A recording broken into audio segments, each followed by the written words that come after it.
Well, welcome to Backstage with Geoffrey Morrissey. I'm your host, Geoffrey Morrissey. It's the first time I'm backstage at this theater, and it's the first time I'm getting to meet the wonderful Adia Victoria. Adia, how are you today? I'm well. How are you?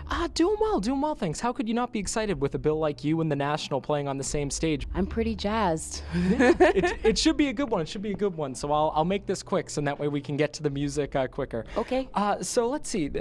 You have so many different artistic gifts, and I know that you started off singing and then writing poetry, and then you fell into the guitar at around 21. So how did you tie these all together? When was the moment where it all clicked, that the singing went with the songs, that went with the guitar?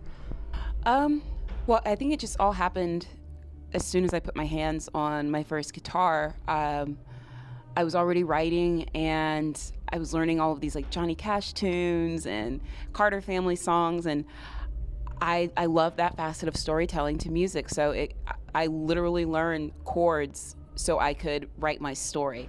And I was obsessed with the way the different chords would move into the next and how that would totally change the color of the sounds of the words. And it was just a big old smorgasbord, I guess, of creativity. Well, nice, and it shows on the album. And then one of the things that I was sort of reading about is that, you know, you weren't really exposed to this music until you were around that age, 21, 22. So is it almost like you're making the music that you wish you could have heard of as a child? Well, I think a lot of my art revolves around my inner child. I'm still very much in touch with that little girl, and I want to make art that allows her to speak, I guess, retroactively. Like, I'm giving her a voice. And so sure, yeah, these songs that I'm writing, they're songs that I fill with lyrics that I wish I could have said when I was younger. And I wish I had known about, I guess I wish I had the introspection when I was younger. So yeah, I do wish I kind of had that as a little girl, but whatever, I'm doing it now. And you're doing a damn good job. It's a very personal album, again, Beyond The Blood Hounds, that's meant to connect with the audience in one way or another. So can you remember maybe the first time that you played a song that was your own and someone came up to you and was like, wow, that hit home with me, or anything like that? Yeah, the first song I ever wrote on the guitar was a song called Caravan. And I played it for my friend Daniel Boyle in Atlanta. And the first time I played it, he was like, I really like that song. I really like the story of that song. And he drugged me off to my first open mic night in Atlanta, and I played it with my knees shaking.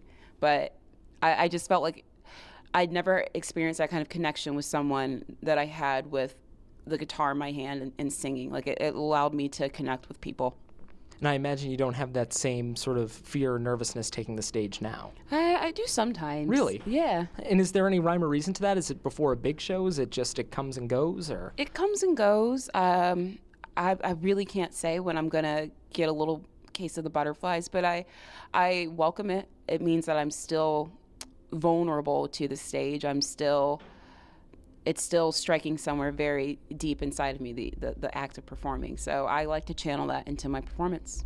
So it would almost be like a red flag if you stopped getting nervous or stopped caring. I don't want to stop the butterflies. Well, there you go. I like that approach a lot. Now, one of the things that when you go onto your Twitter account, I'll reference that, the banner is the word creep, which I know there have been so many different words associated with your music. Some creep, gothic, spooky. What do you make of the words that have been assigned to your art? Because they're not words that I would think of, and I doubt that they would be words that you would necessarily attach as well. Yeah, well, you know, I certainly feel one way about the art that I make. I feel some kind of way about it. And other people do too. And I think what's really cool is they're allowed to own their response to my art. And I embrace that and I encourage it. It's like, please, I would love for this to connect with you in some sort of way, that you're able to attach a word to it. But what you have to understand is that has nothing to do with me. And the word creep, I mean, that was just every guy that I liked when I was little, like in high school or middle school, like I would just kind of like stalk them a little bit, and people were just like, why are you such a creep? I'm like, I don't know. Because I can't talk. I can stare. Exactly. Staring is a lot easier than talking. And then another thing about the Twitter account, the bio is born in the South, I'm a die here too, but Stuck in the South, that song is about wanting to break out of the South in a lot of ways. Yeah. So explain to me how you sort of went through that channel of events of wanting to leave, then coming back and realizing that this is your home for better or for worse. Well, I lived in the South for the first 19 years of my life in South Carolina, where I was born and raised. And I wrote that song from the vantage point of my teenage self that had never lived anywhere, had never gone anywhere, and it was just this feeling of kind of like cyclical claustrophobia, like you're just like, you can't get out of your skin. And I left the South. I moved to Brooklyn. It was the first place I went to. I don't know what I was thinking, what I was going to do. And when I got there, I realized just how Southern I was. Like, it was the first time that I'd been out of the South, that I could see how much it was within me. And I've moved around, I've traveled a lot, but there's nowhere that I go outside of the South that I feel as rooted and placed as I do when I'm back home in South Carolina. And what was it about Brooklyn? Mm-hmm. You know? I mean, honestly, I think that I was like going through a phase where I was obsessed with the Strokes. So I was like, I'm gonna go to New York, and you know. Certainly not the first person either to end up Brooklyn by way of the Strokes.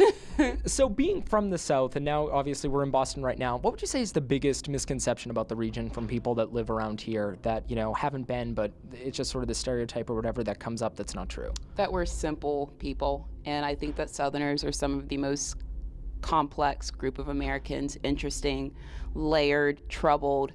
You know, I think people like to reduce us down to stereotypes of cowboy boots and just, you know, poverty and whatever. But our culture, our legacy, what we have to offer,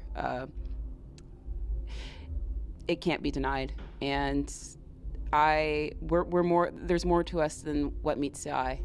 Mm-hmm. And I think if you listen to your album again, Beyond the Blood Hounds, or a new album that just recently came out, Three Futures by Torres, where she kind of addresses this too, I think it's very tough to walk away feeling like that stereotype, like having that stereotype still in your head after listening to such complex music that goes with such a wide variety of emotions. Right.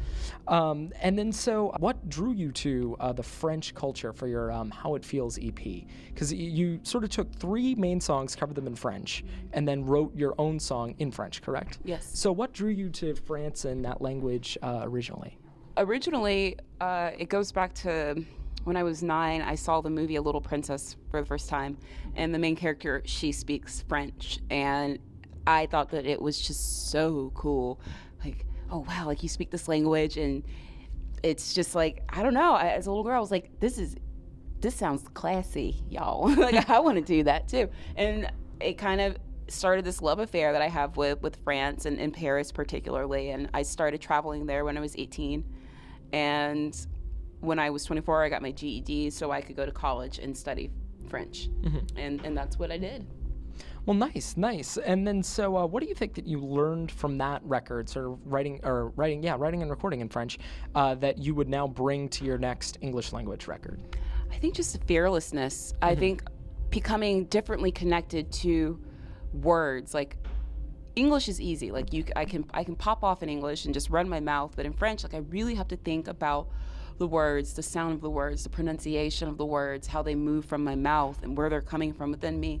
And I think that that's something that I should, as a writer and a singer and a performer, you know, you think about speaking and singing in English that way too, the intent of your word. Like, just think about your words. Mm-hmm. Well, nice. And then so tonight, you're opening for the National, as we mentioned, perfect pairing. This might be the first time that some of their fans hear your work, though. So if you could sort of give like a mission statement, or what would you tell people who are about to encounter your work for the first time? Come on in, the water feels great. Exactly. retweet. And then so this will be my last question for you. Who are you listening to right now? Who has your ear? Who should our listeners be tuning into? Oh man. What am I listening to right now? My God. What am I listening to right now? I'm not listening to a lot of music right now because I'm writing a lot of music right now. Mm-hmm. I know I've been obsessed with Solange's record, A Seat at the Table, since it came out. Like, I listen to that and I hear something new every time. So if you have not listened to that, y'all need to get on that. True. And are you one of the people that doesn't listen to music when you're writing, like on purpose, or does it just kind of end up happening that way? It just kind of ends up happening that way. I like to keep my senses fresh and clean and just focus on the task at hand. Nice. Well, if you are not listening to Adia Victoria, what the hell are you waiting for? Beyond the Bloodhounds is out now. Thank you so much for the time today. I really appreciate it. Thanks, Jeff.